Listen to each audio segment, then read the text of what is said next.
Welcome to the Shift RPG launch live stream. We are here to celebrate the Shift Kickstarter going live. It's up right now, and so we are going to be chatting about Shift and about playing and running it. I'm Sebastian, and I'm the community manager here at Hit Point Press, and I'm with Jordan and Stella, who I'll get to introduce themselves. Jordan, tell everyone who you are. Hey everybody, I'm Jordan. I'm one of the co-creators and co-designers of the Shift role-playing game. I'm also just generally one of the content leads at Hit Point Press.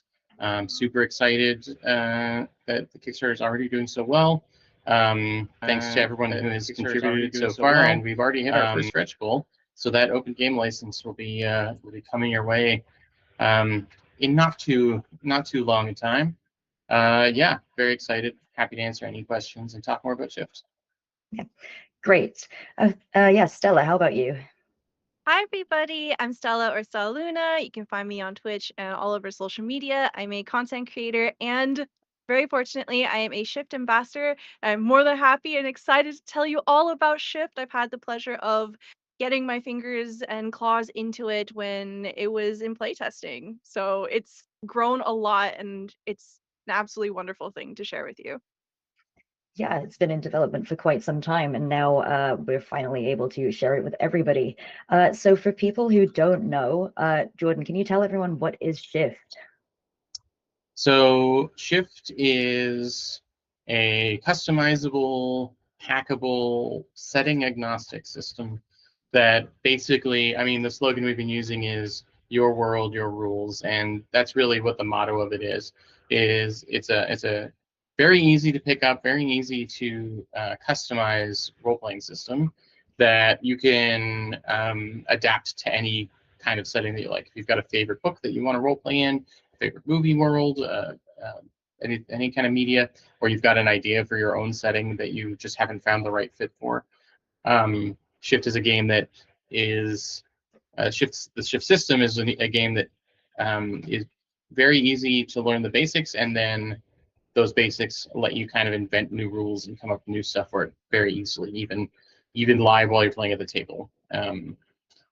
Yeah. Yeah. What would you say that Shift does best? Well, I'd say that it is the customizability of Shift. One of the difficult things with maybe a more complex systems is that you can't. It's a little unapproachable when you're say you need to make a new monster for Dungeons and Dragons or for Call of Cthulhu or something like that. A lot of numbers, a lot of crunch. Whereas Shift, anyone should be able to pick it up, get the basic ideas of the rules, and then be creating content and running games very quickly. I think it handles. I think because of that, we've made a rule set that handles all kinds of different situations, but using the same kind of rules. So, for example, the same rules that govern a fight also govern an argument between people, if you want to do that, or a heated debate, or a chase scene. The same rules that you would use to fight a monster could also represent you hacking into a computer system. And you don't need to learn a whole new subset of rules. You just have to start thinking of monsters, basically have to start thinking of everything as a monster, and how do you create the stat block for an argument? For example, it's the shift in the trait system is the shift die, and the trait system is like a simple building block that filters through everything. So if you can learn that one little thing, then you can run any kind of situation or scenario that you want in Shift. Great. Yeah, I know that both of you have run games at conventions, and with the Your World, Your Rules kind of slogan, it really speaks to the collaborative nature of the game. So, Stella, would you be able to tell us about what your experience has been kind of creating worlds just from scratch at the table? Yeah, absolutely. When we were at PAX Unplugged, we had a number of different worlds to pull from just to show the realm of diversity that can be included in Shift. We had a game that was essentially like Victorian Regency era, so it wasn't very combat heavy. It was more about social interaction and diplomacy. And then we also had sci-fi games as well, where we were essentially a group of miners and going about and mining space asteroids. So it all just boiled down to what exactly the table was interested in pursuing as far as story elements. And we essentially take those and make them into building blocks that just plug together. And we were able to use Shift as a framework for that. So it was very, very customizable. There were tons of options. Yeah, That's really cool. it was right around when Nosferatu was going to come out, so we decided to pivot and do like a gothic horror vampire tale. And we didn't have a world spark for that kind of thing, but you know, everyone at the table kind of used their creativity, pulled from their favorite characters from media. You know, we had our Van Helsing character, we had all the different things, and Shift just adapted. And I was, as the GM, I was able to I mean, obviously, I wrote the rules, so maybe, you know, for me, it would have been a little faster. But I really do believe that anyone will be able to pick it up. And I had a stat block for, you know, Dracula, while people were making their characters for the game. So it was really easy to just play in whatever. We almost had more fun building worlds than we only had 3-hour time slots. So we'd often only get about an hour of actual role play in because we'd be too busy designing characters and coming up with world concepts. So yeah, it's a big strength of the system for sure. Yep. It looks like we have some questions coming in through chat, and so please, if you have any questions for us, please just pop them into chat, and we will address them live on stream. Our first one is from Veritexi, who asks, how did you zero in on that central shift mechanic? Well, anyone who knows Graham Fotheringham knows that he is an idea machine and also a workaholic. So while he used to work here at Hit Point Press with us, he's moved on to other pastures. But while he was working here, he and I were sort of noodling with game designs outside of work, and he sent me a message and said, "Do you want to hop on a call? I have an idea for a dice mechanic." And there wasn't anything; it wasn't connected to anything. It was just like an idea, and we hopped onto that call and started bouncing ideas around. And originally we were working with the high number is good, but we wanted the dice to get worse, like as you played. We wanted them to, at the time we were calling it devolving dice.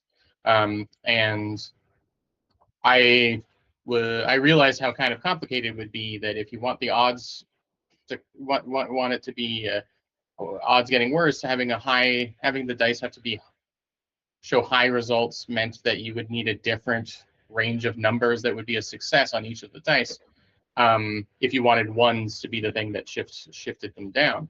And so I suggested, well, why don't we flip things around? What are the numbers that are on every die? It's 1, 2, and 3 are on each of those dice. So we reversed it, and then we realized, well, now D4s are the best die in the game, which is weird. Weird, you know, in the culture of dice games, I guess. But it made everything run a lot smoother mechanically, and it's been that way ever since. Once we locked into that, we realized how fun it was to sort of watch your dice go up and down, and how it added so much drama to things. But of all the mechanics and all the different parts of the rules, that shifting dice mechanic, like it really is the reason that we named the game that, because it's been with the system from the very beginning. It is the system. There isn't really much more to the game than that. So really the rest of the core rulebook is like, how can you apply this? How can you use these dice in different ways to manage how a vehicle works, or, you know, how a location operates, or how monsters work and stuff. So it was sort of the shortest development process of all of the stuff, really. Once we realized we could flip the numbers and make low number results the success. So yeah, it was a few conversations with Graham that really helped zero it in. Yeah, it's always really nice to kind of bounce ideas back and forth and then land on something and then realize it clicks. That's super fun. We got another question from Citizen Snips asking, do you talk in depth about techniques in the core book? Yeah, techniques are obviously one of the harder things. They're the most mechanically driven things, but the core book will come with, hopefully, at least for now, there are currently 2 shift worlds unlocked for it. Each of those will come with a selection of techniques that you can use. If the flavor is right, you can reflavor them, or at the very least, you can use them as a jumping off point for designing your own. But the core rules does give you advice on how to build out your own. They get divvied up between narrative techniques and more mechanically driven techniques, and it gives you advice on how to make both of those. Along with, throughout the book, there are extra examples that are not in of traits and techniques that are not in the shift world sparks. So you'll find examples all the way throughout. And then we are really excited that our Discord is so popular and busy, because that's a great place to come and get ideas for stuff too. But the core rules does give you a section on creating new techniques and building those out. Yeah. And Whales in the Sky asks, my first question is that I don't fully understand how the game handles a character suffering harm or even death. I think, I wonder if either of you have examples from the games that you've run or played in about characters suffering harm or even death. Stella, if you got some stuff from your Undertow game, maybe some examples from that. Yes, I had a limited series where we ran one of the shift world sparks known as Maelstrom, which is essentially a sort of like the world being consumed by water, and there are scary things that come out of the water, and you have to essentially fight them, in a nutshell. And essentially, when in combat, you'll have these monster blocks that you put together or are provided for you, and when they affect harm onto the player characters, you shift down different traits, different abilities, depending on what narratively makes sense. So essentially, it inhibits their range of success in it's slowly exhausting them. It's wearing down their resources. And it could be just as applicable if you were playing in a Regency era game where perhaps one of your core traits has to do with your posture or your energy, for example, or your charisma, composure. And so that getting shifted down is a representation of harm.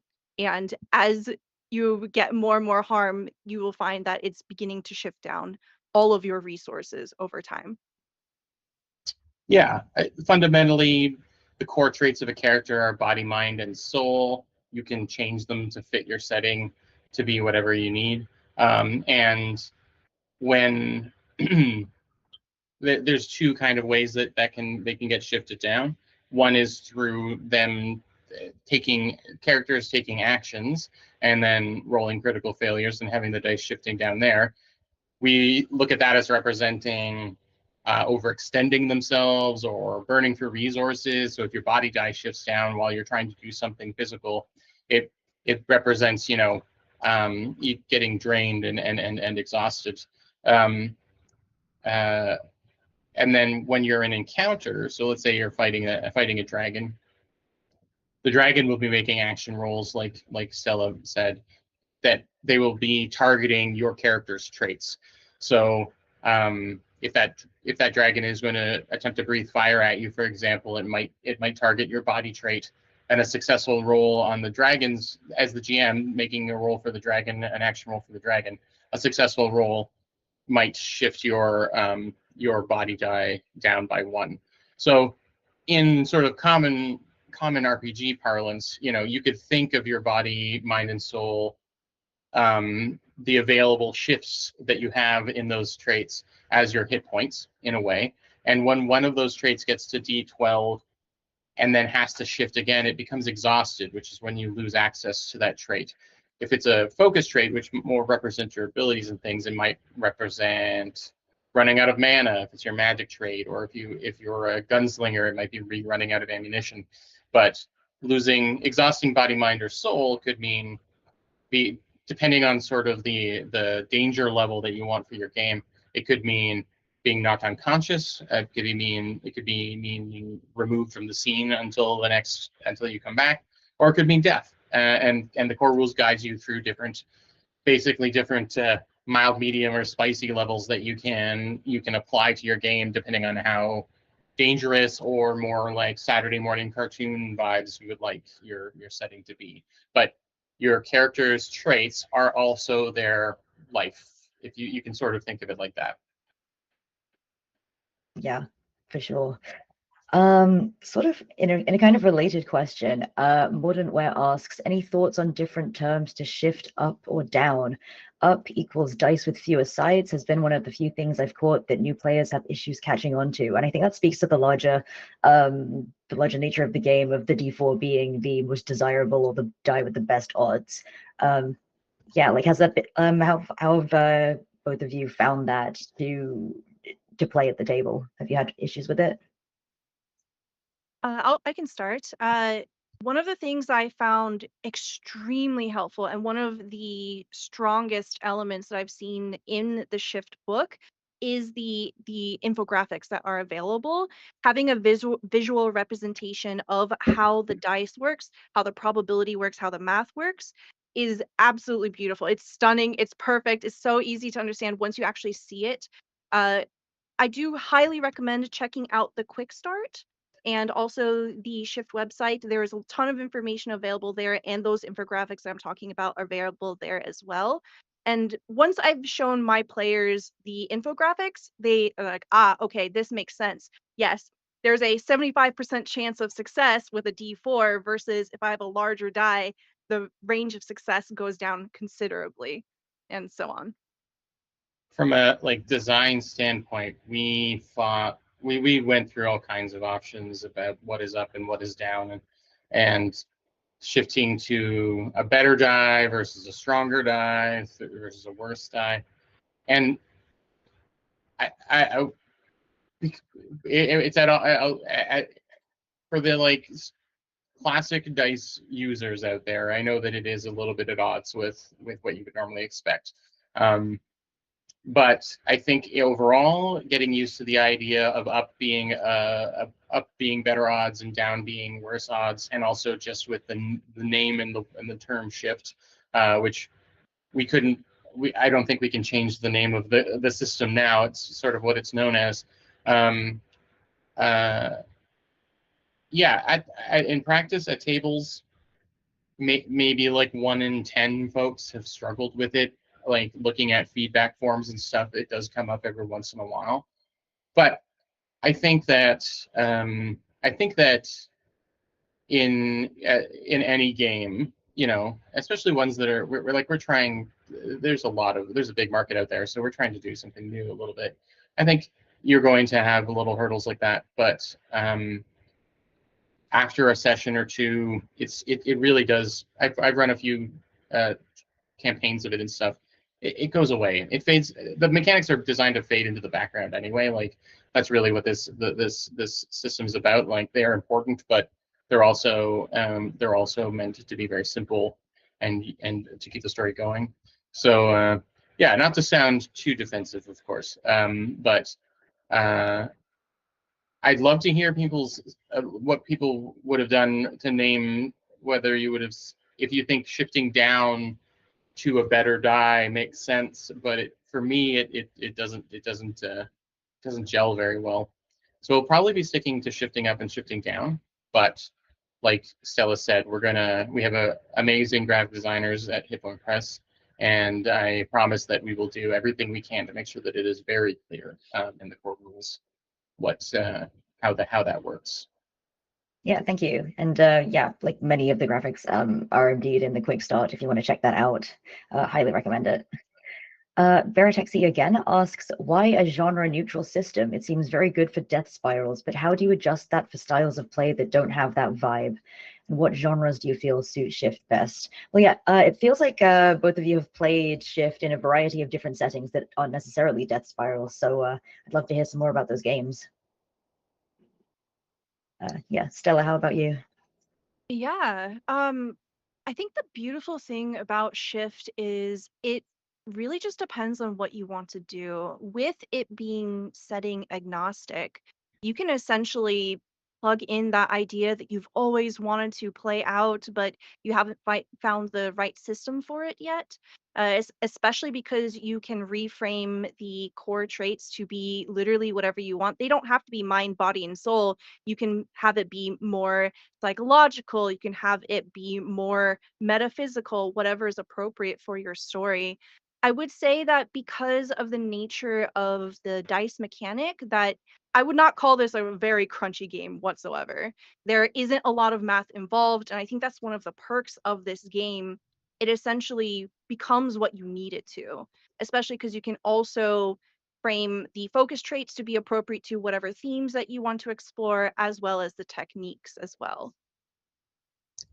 I think also, hopefully the core rules contextualizes shifting down less, though like for teaching purposes and for giving examples, calling it taking damage is sort of just an easy way for us to kind of communicate what is going on. But the core rules encourages you to they encourage you to really recontextualize what to your game what shifting down means. I think that what shift provides, what the shifting dice provide, it can provide a death spiral. It can make things worse, but it also, the way that I described it, is that it provides dramatic moments. So any situation where you want something, think of, say, like you're playing Dungeons and Dragons or something with a d20 that where you get excited around the 20 and the 1 in like enrolling a critical failure in equal parts. This game does have them both happening more often, which is on purpose. And I think that any game where you want dramatic, any story where you want real dramatic turns, Shift will be strong. I think for those who love horror stories and survival stories, I think that on its hardest mode, and there are, like I said, there's kind of three, every mechanic in the game has sort of 3 settings that you can set it to. So if you want, you can make it a little crunchier. You can make survival, rest, and traveling a lot more difficult, require a lot more resources. And Shift does handle that really well. It handles the resource management aspect of RPGs really well. So I think that at that setting, I think it would play very well for like Maelstrom was the setting that was a horror setting, and it's the setting we used to play test the game. But on the flip side, it's really just about turning that dial all the way back to the easier modes. And there's a version where you crit more often, and crits allow you to shift dice back up. To be totally honest, haven't had a character die in one of our things. Working together, one of my playtests, working together. Oh well, I should say this: I haven't had a character die randomly from playing, but voluntarily shifting your dice down, spending your resources is an option in the game, and I have had players throw their characters, I should say, onto the metaphorical grenades of the story and sacrifice themselves. So more often than not, that's what's going to happen. Once a person clicks into the mechanics and realizes, okay, I'm a gambler. This is a gambling game where I have a certain amount of resources and I have a task I need to complete. I think if anything, it puts the control of when a character goes out more into your player's hands, which I think is really cool. I have not, because of the fact that things shift up and down a lot, and working together is very encouraged and built into the system. I don't think you're going to death spiral quite as much as it may seem at first. Yeah. Yeah, that I'm seeing a comment from Graham. So Hey, say hello to Graham's Graham. here. Yes. Yeah. He says he finds the mechanic actually resists traditional death spirals, as the odds of shifting to a worse dice also decreases each time, so it becomes more difficult to succeed and shift to a worse die. So yeah, that's a good point. It may feel more like a failure spiral at first, but again, you can always voluntarily shift the die down for an automatic success. So even when your character's at its worst, they can always do usually like 3 or 4 things successfully before taking them out completely. Oh, this is a great question. I love this. Question from Poinsettia Panic. I don't know if it's been asked before, but is there a story behind the rabbit mascot of Shift? The subject of Stella's wonderful cosplay here. Well, despite having the real risky here, I will maybe field the question. But yeah, I mean, I think the fact of the matter is that a cute little guy will help almost any project. If we've learned anything at Hit Point Press, it's that a cute little guy will get you places. And we are big fans. We are big fans of video games and classic video games here, and a lot of the early inspiration for Shift. And I think it comes across even in the stuff that's in the quick starts and things, is things like back in my day, old Nintendo games used to come with these really amazing manuals that would tell you about how to play the game. They would give you lore, but they'd also give you instructions on how to play the game. And I think a lot of the early inspiration for Risky was from things like the classic Legend of Zelda rulebook, where it had the cute little Zelda illustrations where he's fighting monsters and stuff like that. And we wanted to channel, I think, a little bit of that the idea of like an old video game manual, and then also just having a cute little buddy that was really recognizable and really adaptable, right? They are wearing like a million different costumes all the way through the book to represent all the different worlds. I mean, as you can sort of see with the cover behind me, there are, I think, 6 or 7 Riskies on the cover alone, as they are adventuring across the different worlds of Shift. So it was really like we needed our cute little guy. We needed our Mario or our Link or whatever for it. Someone to represent the players in the book, and so that's Risky. And Risky is named after the Risky mechanic, but also as an homage to Graham's handle online, Risky Pixels. So yeah. We love a little guy. I love a little guy. Yeah, gender not included. So Whale in the Sky says, something I've thought of adding if I were to run Shift myself is drawbacks that have a very specific negative effect, like spiritually draining. So basic failing, not just critical failing, a roll with spiritually draining drawback automatically shifts down your soul die. What do you think of this idea? Yeah, there's a lot of room for customization of drawbacks and to make them like kind of tailor them to the situation that you're in. So have either of you ever had that happen in your games, and would you codify it in that way? Did you use a lot of drawbacks when you were running Shift, Sally? Yes, I love drama, and I also encourage my players like, hey, if you want this to be a little more sucky for you, but want to have a cool story, like, yeah, we can do it. One of our player characters for our Undertow game, they were essentially, the easiest way to describe it was they had tattoo magic, and it was associated with time magic as well.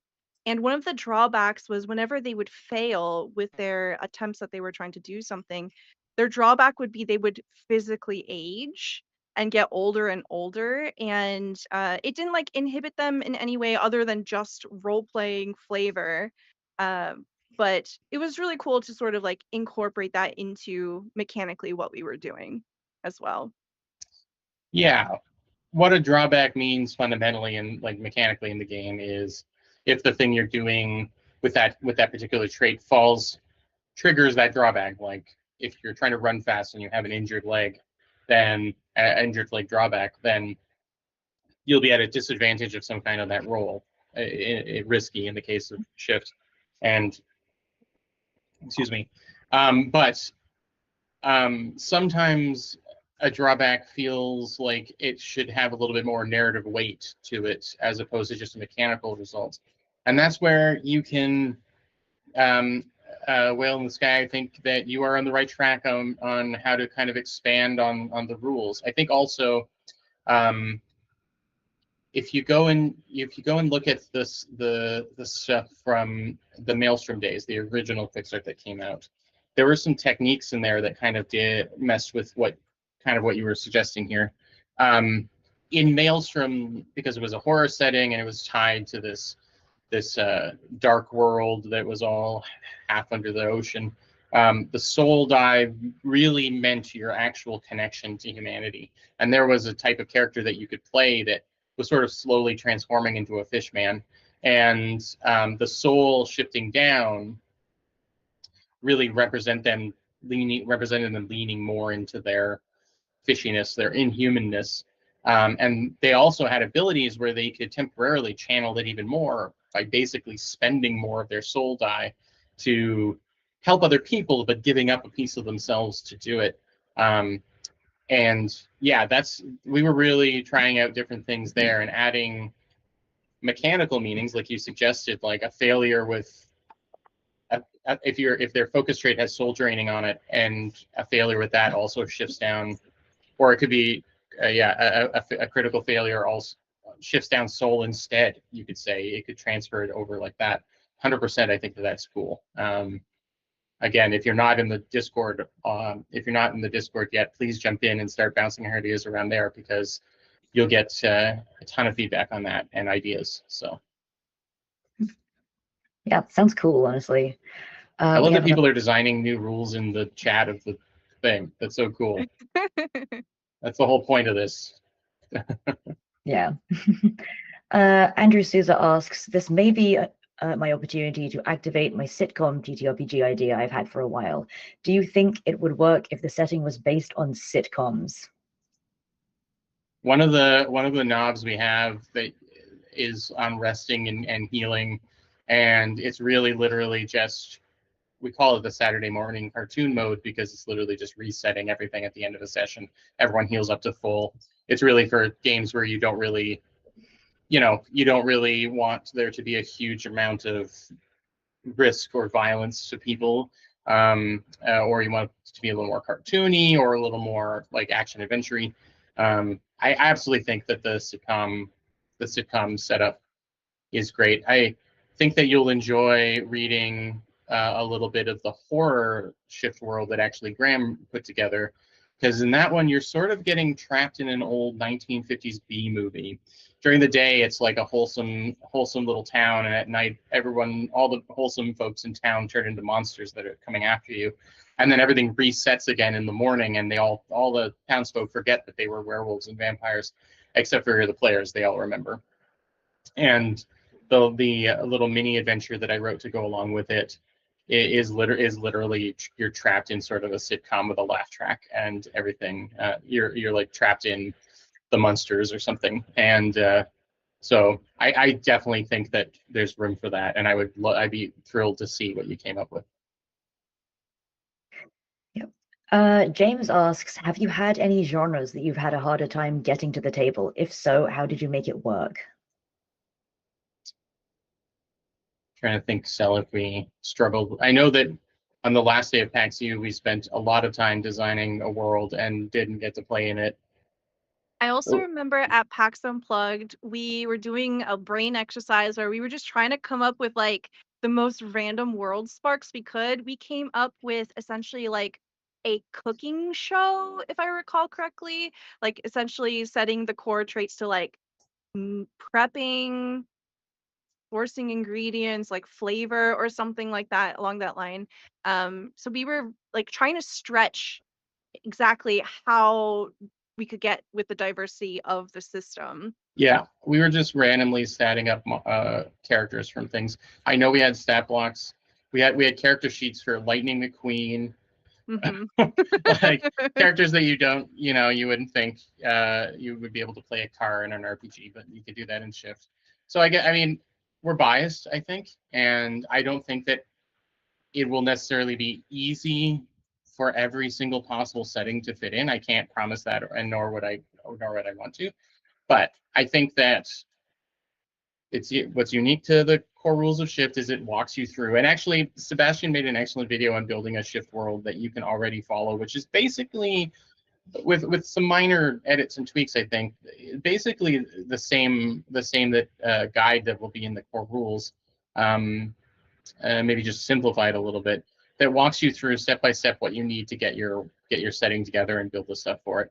So nothing is 100% invincible, and not everything will gel. But I don't think that we've come across anything that, say, a person sitting down with us at either a character idea or a setting idea or a story idea that someone has sat down with us at a convention table or in a playtest and come up with that hasn't worked in some way. So yeah, maybe that'll be a challenge that we could do in the Discord, to find the one setting that Shift doesn't work with. So yeah. Oh, okay. Fun question from Mordantware. I'm running a one-shot today, putting you on the spot to show how easy and versatile the game is with no context other than it being high fantasy. Could you suggest some cool traits for an adversary? Well, my advice for creating adversaries is always think of the. Can you suggest some cool traits? Like, you want me to just suggest a cool I do, trait? yes. Yeah, I'm going to keep in the spirit of the question. I see what you're doing, but oh, I see. Okay. Okay. On the spot, a cool trait. Well, Adversaries. High fantasy? Is that what it was? Yes, high fantasy. If you got one, Stella, go for it, because I'm in. Oh, hold on. I know you can both do it. I would do a flying adversary that uses that has gas bags underneath their arms, their wings, to kind of keep them aloft, like the flying creature in the flying Colossus in Shadow of the Colossus. It's a great trait. I think it's a fun trait because it's easily recognizable as a target that the players can go after, and they know what will. You won't even have to describe what will happen if they exhaust that trait. Right? That's a strong trait. Is something that just the basic description of it is like, oh, it's gas bags that keep it aloft. We're going to fire arrows at that thing until it comes down. I would also suggest giving yourself some, as a GM, coming up with a trait like haunted by their past. So like that's a real dramatic NPC kind of edgy kind of thing. It's a classic thing that a lot of villains have, but it doesn't immediately evoke. It evokes a storyline and a backstory, but how would you use that? How would you use that as in actions with that character? How would they attack someone with their own haunted past? You know, I think you can have a lot of fun with narrative-driven traits like that. Especially, if you're borrowing on a trope or something like that. A trait that I like to incorporate with my adversaries is motivation, oriented. So you could say hungry, right? A lot of players, in my experience, if there's a beast-like creature, they try to feed it, right? So that's a particular motivation. It could be mercenary for hire, right? It could not only be like a physical trait, it could be something that is conditional to whatever the motivations are of the adversary. Yeah, and don't be afraid to make one of the traits invincible until they solve another puzzle of some kind.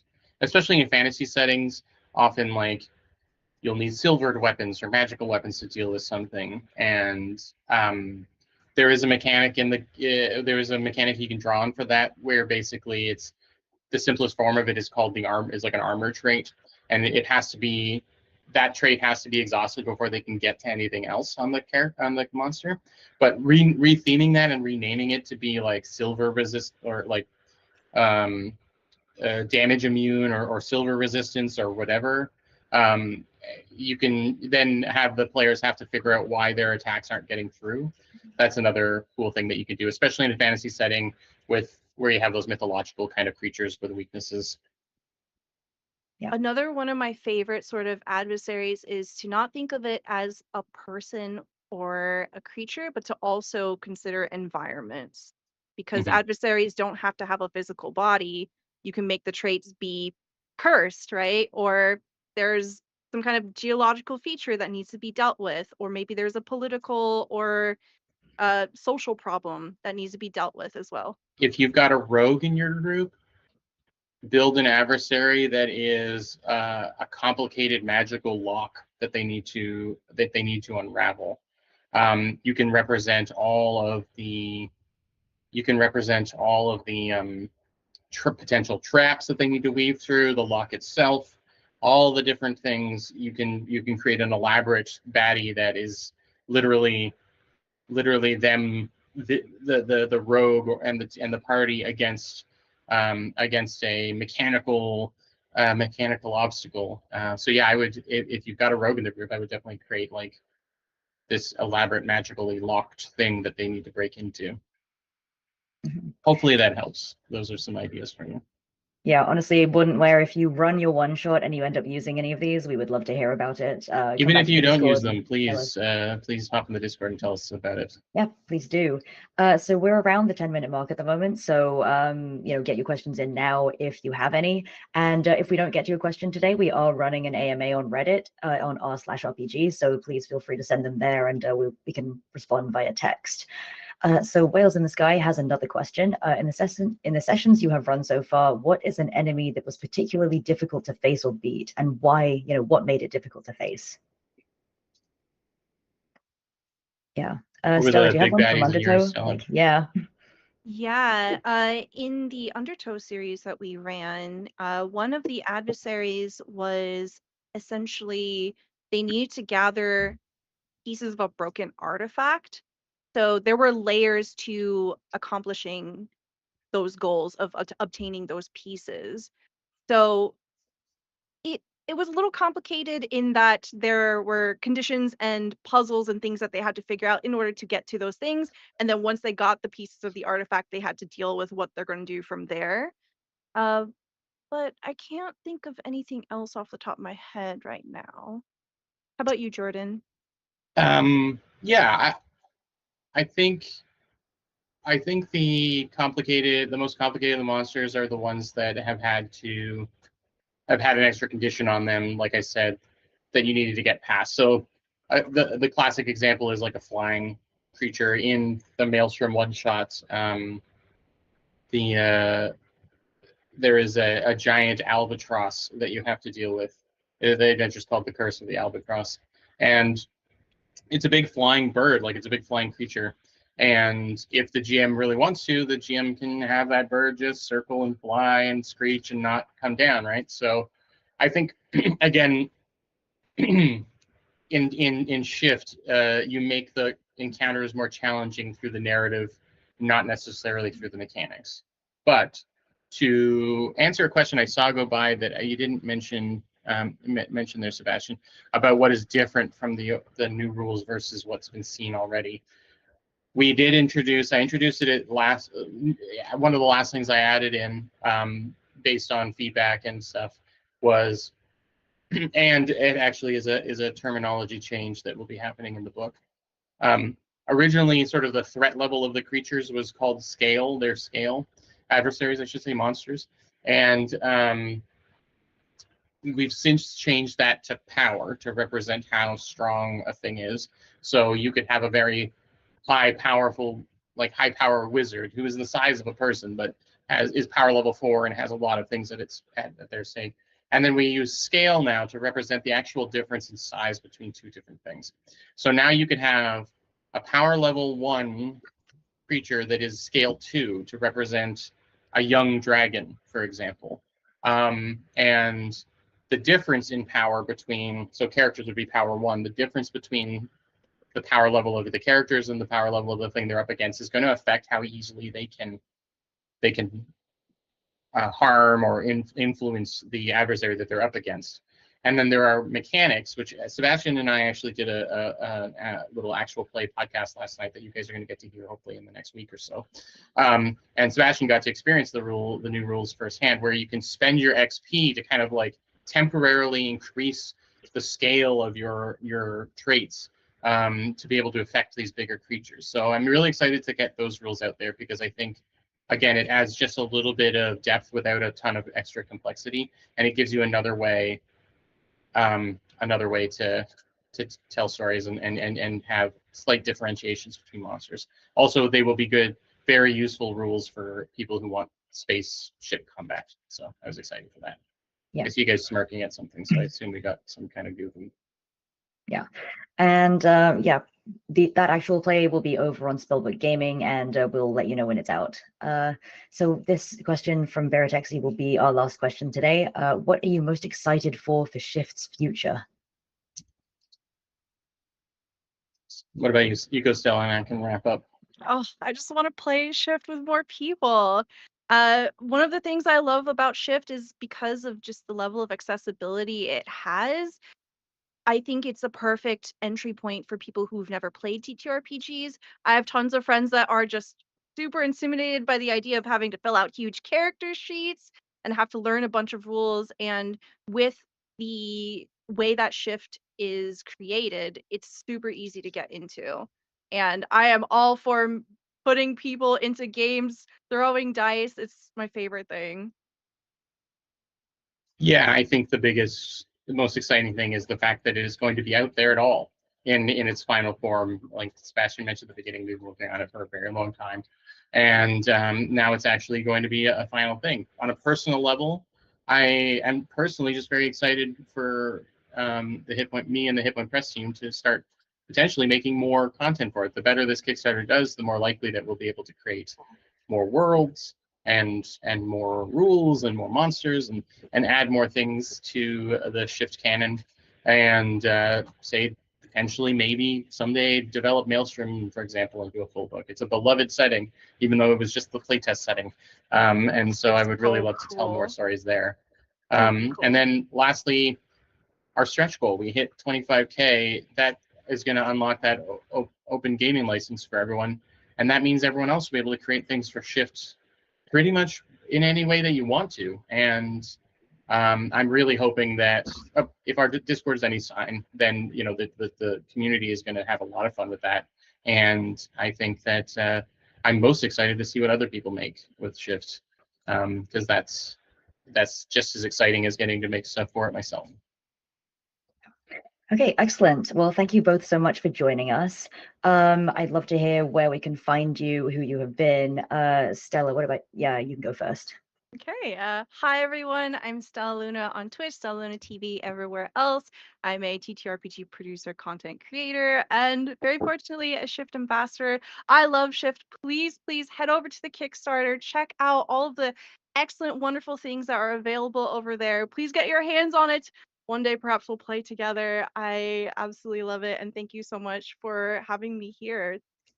And thank you for letting me dress up as Risky today. This is so fun. We didn't let you. You decided to, and we said, of course. I'm Jordan. You can find me on all socials at Made of Cartoons. In the Discord chat, though, I'm Jordan HBP. I'm under the developers thing. I'm fairly easy to find. You can tag me there anytime, and you can bug me on Blue Sky to talk about game design or share your Shift ideas there.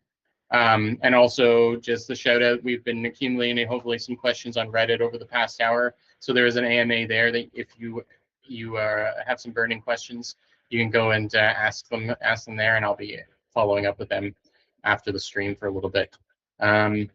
Yeah. Yeah, okay, perfect. Yep, so as a reminder, the Kickstarter is still live, and if you back it within the first 72 hours, you can get a free Shift dice set.